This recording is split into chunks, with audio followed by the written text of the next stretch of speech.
ನಮಸ್ಕಾರ. ಇದು ಸಿದ್ದಾಪುರ ತಾಲೂಕಿನಲ್ಲಿಯೇ ಖ್ಯಾತಿಯನ್ನು ಪಡೆದಂತಹ ಮೆಣಸಿ ಗ್ರಾಮದ ಈಶ್ವರ ದೇವಸ್ಥಾನ.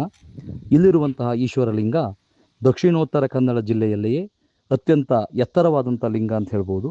ಸುಮಾರು 300ರಿಂದ 400 ವರ್ಷಗಳ ಇತಿಹಾಸವನ್ನು ಹೊಂದಿರತಕ್ಕಂತಹ, ಬಿಳಿಗಿ ರಾಜರೊಂದಿಗೆ ನಿಕಟ ಸಂಪರ್ಕವನ್ನು ಹೊಂದಿರತಕ್ಕಂತಹ ಈ ಲಿಂಗವು ಬಿಳಿಗಿ ರಾಜರಿಗೆ ತೆರಿಗೆಯನ್ನು ಈ ಭಾಗದಿಂದ ಸಂಗ್ರಹಿಸಿಕೊಡುವಾಗ ಇಲ್ಲಿಯೇ ಸಂಗ್ರಹಿಸಿ ಈ ದೇವರಿಗೆ ಅರ್ಪಿಸಿ ತದನಂತರ ಪಡೆಯುವಂಥ ವಾಡಿಕೆ ಇತ್ತು ಎಂಬುದು ಹಿರಿಯರ ಒಂದು ಮಾತು. ಅಷ್ಟೇ ಅಲ್ಲ, ಈ ದೇವಸ್ಥಾನದ ಇನ್ನೊಂದು ವಿಶೇಷ ಎಂದರೆ ಬೇರೆ ಯಾವ ದೇವಸ್ಥಾನದಲ್ಲಿಯೂ ಇಲ್ಲದೇ ಇದ್ದಂಥ ಒಂದು ಅವಕಾಶವನ್ನು ಇಲ್ಲಿ ಕಲ್ಪಿಸಲಾಗಿದೆ.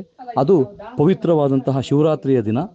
ಶಿವರಾತ್ರಿ ಹಬ್ಬದಂದು ಈಶ್ವರ ದೇವರನ್ನು ಸ್ಪರ್ಶಿಸಿ ಬೆಳಗಿನ ಜಾವ 5 ಗಂಟೆಯಿಂದ ಮಧ್ಯಾಹ್ನ 1 ಗಂಟೆಯವರೆಗೆ ಈಶ್ವರ ದೇವರಿಗೆ ನೀರನ್ನು ಅಭಿಷೇಕ ಮಾಡುವಂತಹ ಒಂದು ಅವಕಾಶವನ್ನು ಗ್ರಾಮದವರು ಕಲ್ಪಿಸಿಕೊಟ್ಟಿರುತ್ತಾರೆ.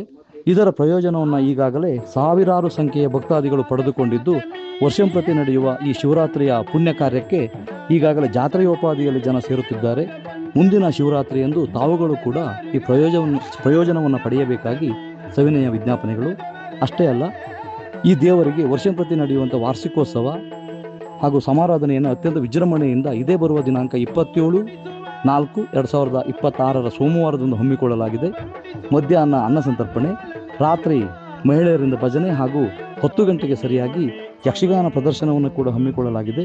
ಈ ಒಂದು ಕಾರ್ಯಕ್ರಮಕ್ಕೆ ತಾವೆಲ್ಲರೂ ಅತಿ ಹೆಚ್ಚಿನ ಸಂಖ್ಯೆಯಲ್ಲಿ ಬಂದು ಕಾರ್ಯಕ್ರಮವನ್ನು ಚೆಂದಗಾಣಿಸಿಕೊಡಬೇಕು ಹಾಗೂ ಶ್ರೀ ಈಶ್ವರ ದೇವರ ಕೃಪೆಗೆ ಪಾತ್ರರಾಗಬೇಕಾಗಿ ಸವಿನಯ ವಿಜ್ಞಾಪನೆಗಳು. ಎಲ್ರಿಗೂ ನಮಸ್ಕಾರ. ಇದೇ ಬರುವ ದಿನಾಂಕ 27/4/2000 ಸೋಮವಾರ ಮೆಣಸಿಯಲ್ಲಿ ಶ್ರೀ ಈಶ್ವರ ದೇವರ ಸಮಾರಾಧನೆಯು ಇಟ್ಟುಕೊಂಡಿರುತ್ತೇವೆ. ಅಂದು ಬೆಳಗ್ಗೆ 9ರಿಂದ ಪೂಜಾ ಕಾರ್ಯಕ್ರಮಗಳು ಪ್ರಾರಂಭಗೊಂಡು ಭಕ್ತರಿಗೆ ವಿವಿಧ ಸೇವೆಗಳನ್ನು ಕೂಡ ಅಂದು ಕಲ್ಪಿಸಿಕೊಡಲಾಗಿದೆ.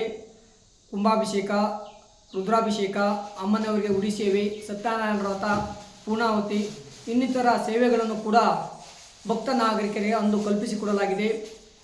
ಹಾಗೂ ಮಧ್ಯಾಹ್ನ 2 ಗಂಟೆಗೆ ಅನ್ನ ಸಂತರ್ಪಣೆಯು ಕೂಡ ಭಕ್ತ ನಾಗರಿಕರಿಗೆ ನೆರವೇರಲಿದೆ.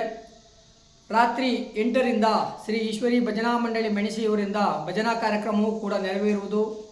ಹಾಗೂ ರಾತ್ರಿ 10ರಿಂದ ಶ್ರೀ ಲಕ್ಷ್ಮೀನಾರಾಯಣ ಯಕ್ಷಗಾನ ಮಂಡಳಿ ಹೆಮ್ಮನಬೈಲಿಯವರಿಂದ ಸರ್ಪ ಸಂಘರ್ಷ ಎಂಬ ಯಕ್ಷಗಾನವನ್ನು ಆಡಿ ತೋರಿಸಲಿರುವರು. ಈ ಎಲ್ಲ ಕಾರ್ಯಕ್ರಮಗಳಿಗೆ ಭಕ್ತಾದಿಗಳು ತನು ಮನ ಧನ ಅರ್ಪಿಸಿ ಶ್ರೀ ದೇವರ ಕೃಪೆಗೆ ಪಾತ್ರರಾಗಬೇಕಾಗಿ ತಮ್ಮಲ್ಲಿ ಸವಿನಯ ಪ್ರಾರ್ಥನೆ. ನಮಸ್ಕಾರ.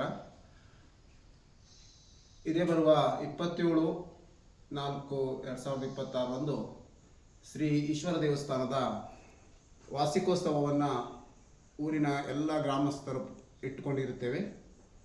ಎಲ್ಲ ಭಕ್ತಾದಿಗಳು ಬಂದು ಶ್ರೀದೇವರ ಕೃಪೆಗೆ ಪಾತ್ರರಾಗಬೇಕಾಗಿ ತಮ್ಮಲ್ಲಿ ವಿನಂತಿಸಿಕೊಳ್ಳುತ್ತೇನೆ.